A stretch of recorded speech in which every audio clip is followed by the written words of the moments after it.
प्यारे बच्चों, good morning.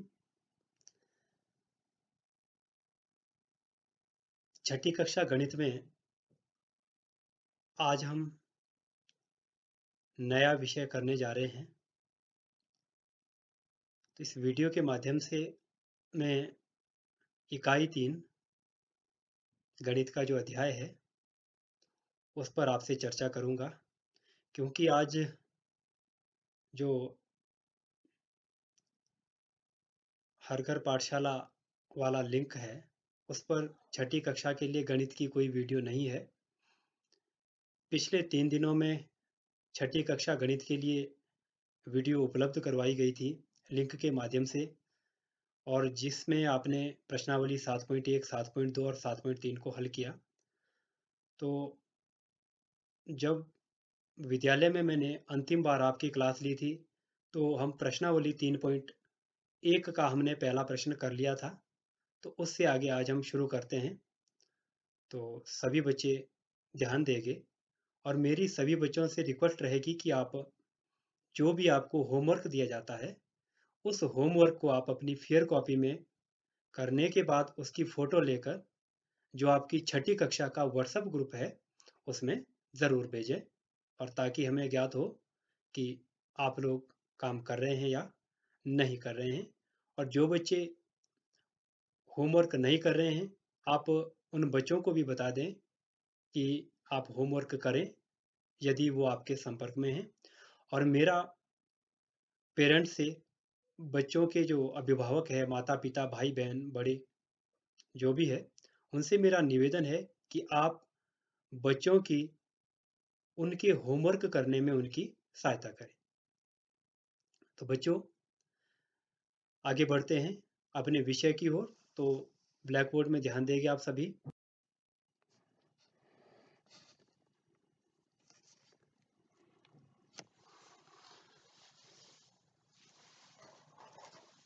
तो बच्चों, हम कर रहे थे गुणनखंड और गुणज। गुणनखंड और गुणज।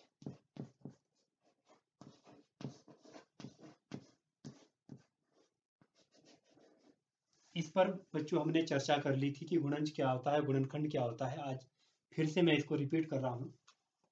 जो गुणनखंड है,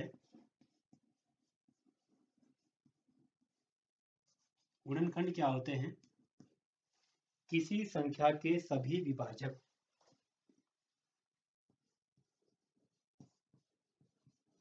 किसी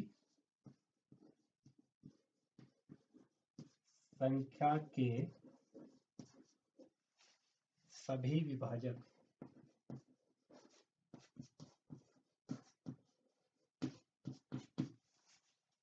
सभी विभाजक उसके गुणनखंड होते हैं।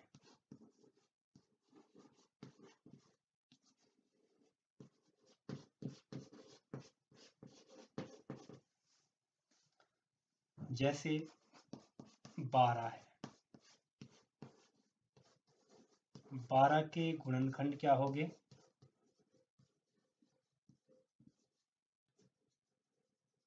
बच्चों, मैंने ऊपर लिखा है किसी संख्या के सभी विभाजक। इसका क्या मतलब हुआ? सभी विभाजक वो सभी संख्याएं हैं जो दी हुई संख्या को पूरा पूरा भाग करती है। पूरा भाग करने से तात्पर्य है कि भाग करने के उपरांत शेष शून्य बचता है। अब 12 के गुणनखंड क्या होंगे? जो 12 के विभाजक है, मतलब जो 12 को पूरा पूरा भाग करते हैं। जैसे 1 है, 1 तो सभी का गुणनखंड होता है क्योंकि एक सबको भाग करता है। और 12 किससे भाग होता है? 2 से। और 12 किससे भाग होता है? 3 से भी भाग होता है, 4 से भी भाग होता है, 6 से भी भाग होता है, 12 से भी भाग होता है। तो आप समझ गए होंगे कि गुणनखंड क्या होते हैं? संख्या के सभी विभाजक। जैसे 12 के गुणनखंड क्या हुए? 12 के विभाजक, जो 12 को पूरा पूरा भाग करते हैं।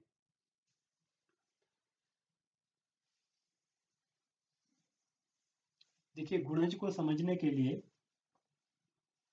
हम 2 का पहाड़ा लिखते हैं। जैसे 2, 2 दूने 4, 2 3 6, 2 चौके 8, 2 पंजे 10, 2 छके 12। अब ये जो 4, 6, 8, 10, 12 है, ये क्या कहलाते हैं? 2 के गुणज।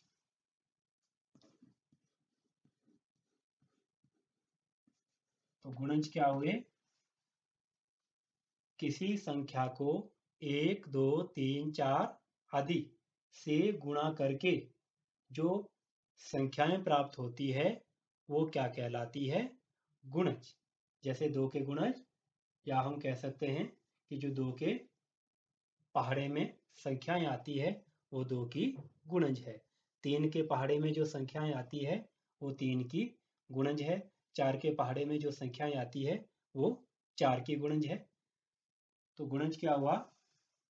किसी संख्या को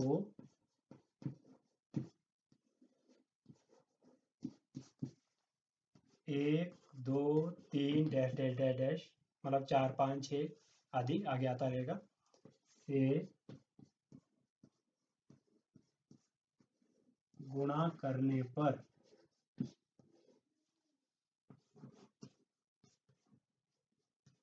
प्राप्त संख्याएं।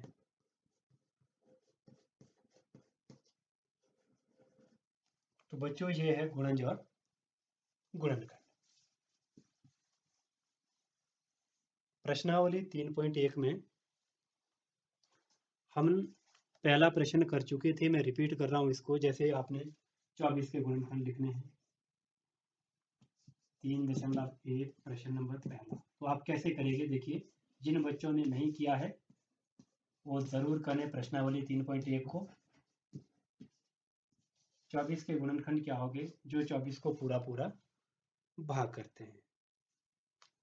तो 24 1 से भी भाग होता है, 2 से भी भाग होता है, 12 दूने 24, और 24 3 से भी भाग होता है, 4 से भी, 6 से भी, 8 से भी, 12 से भी और 24 से भी। बच्चों, समझने के लिए आप इस तरह से भी लिख सकते हैं कि जो 24 है, 1 से गुणा करेगी तो 1 गुणा 24, 2 से गुणा करेगी तो 12 दूने 24, फिर 3 से गुणा करेंगे बारी बारी से, 8 3 24, फिर 24 को आप 4 से गुणा करेंगे, 6 चौके 24, उसके बाद 6 से गुणा करेंगे, 6 चौके 24। ये रिपीट हो रहा है क्योंकि 4 और 6, 4 और 6 ये आ गया है, तो हमने यहाँ पे बंद करना है, बस इतना लिखना है। अब जो जो ये संख्याएं आई, 1, 2, 3, 4, 6, 8, 12, 24, यहाँ भी देखिए 1, 2, 3, 4, 6, 8, 12, 24, ये क्या होती है? गुणनखंड। ये एक तरीका है गुणनखंड को निकालने का कि आप पहले 1 से गुणा करेंगे, 2 से, 3 से, 4 से, 5 से, 6 से। जब रिपीट हो जाएगी संख्या, जैसे यहाँ 6 से मैं अगर करता तो यहाँ आ रहा था 6 गुणा 4, ये पहले आ चुका था, तो आपने वहाँ पे छोड़ देना है वहाँ से आगे। तो जो ये संख्याएं आई सारी, 1, 2, 3, 4, 5, 6, 7, 8, ये सारी क्या कहलाती है? गुणनखंड। तो बच्चों, इस तरह से आपने जो गुणनखंड के प्रश्न है प्रश्नावली 3.1 में प्रश्न नंबर पहला हुआ आपने पूरा करना है। चलिए बात करते हैं गुणज से संबंधित प्रश्न। प्रश्नावली 3.1 का जो प्रश्न नंबर 2 है, इसमें आपको गुणज लिखने हैं। जैसे पहला है 5 का गुणज। तो 5 का गुणज क्या होगा? बच्चों, जब मैंने गुणज की आपको परिभाषा बताई थी, मैंने क्या बताया था? तो गुणज क्या होते हैं? जब हम किसी संख्या को 1 से, 2 से, 3 से, 4 से आदि से गुणा करते हैं तो जो गुणनफल प्राप्त होता है वो गुणज। या हम 5 के गुणज की अगर बात करूं, साधारण भाषा में हम ये कह सकते हैं कि 5 के पहाड़े में जो संख्याएं आती है, क्या आती है 5 के पहाड़े में? जब आप 5 का पहाड़ा लिखेंगे तो 1 ही पंजे 5, 2 पंजे 10, 3 पंजे 15, 4 पंजे 20, 5 पंजे 25। तो ये क्या है? ये सब गुणज है। परंतु प्रश्न में बताया कि आपने 5 ही गुणज लिखने हैं, 5 गुणज, 1, 2, 3, 4, 5। तो आगे हमको जरूरत नहीं है। आप समझ गए होंगे कि किस तरह से हम गुणज को लिखेंगे। तो इसी तरह आप प्रश्न नंबर 2 के बी और सी, जिसमें आपने 8 और 9 के गुणज निकालने हैं, उनको ज्ञात करेंगे। इसके बाद प्रश्न नंबर 3 आपने मिलान करना है या आप स्वयं करेंगे। और प्रश्न नंबर 4 में आपने 9 के गुणज लिखने हैं जो 100 से कम है, सारे गुणज, मतलब 9 का पहाड़ा लिखना है आपने कहाँ तक, 11 9 99 तक, बस। तो ये तो था गुणज और गुणनखंड। अब हम बात करते हैं इससे आगे की। हमारे पास जो संख्याएं हैं, मैं यहाँ 3.2 के संदर्भ में बात करूंगा। 4 तरह से हम संख्याओं को लिखते हैं, 4 तरह की होती है जो संख्याएं आपकी। प्रकार बहुत है पर यहाँ पर हम मुख्य 4 पर चर्चा करेंगे। सबसे पहले आती है सम संख्याएं। आपने पिछली कक्षा में भी पढ़ा होगा सम संख्याएं। सम संख्याएं कौन सी होती है बच्चों? जो संख्याएं 2 से भाग होती है, जैसे 2, 4, 6, 8, 10, 12, 14, 16 इत्यादि। इनको बोलते हैं हम सम संख्याएं, जो 2 से भाग होती है। और नंबर 2 में आएगी विषम संख्याएं। विषम संख्याएं बच्चों कौन सी होती है? जो 2 से भाग नहीं होती, जैसे 1, 3, 5, 7, 9, ये सारी क्या कहलाती है? विषम संख्याएं। नंबर 3 आती है भाज्य संख्याएं। तो बच्चों भाज्य संख्याएं वो होती है जो किसी दूसरी संख्या से पूरी पूरी भाग होती है, ठीक है? जो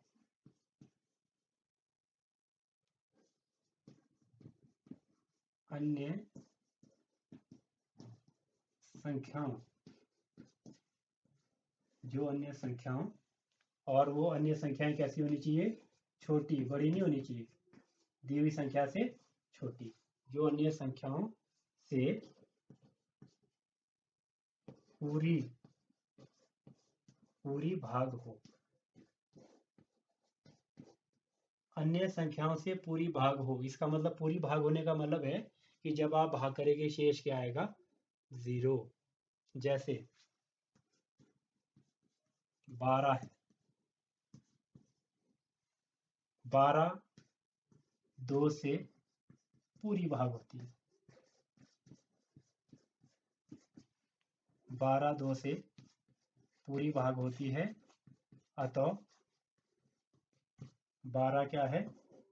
भाज्य संख्या। 12 क्या है? भाज्य संख्या।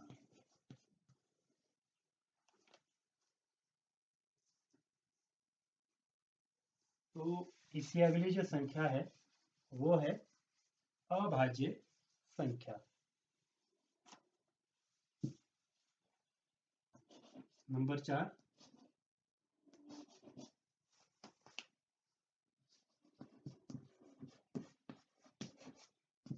अभाज्य संख्या। बच्चों अभाज्य संख्या वो होती है जो किसी दूसरी संख्या से भाग नहीं होती है।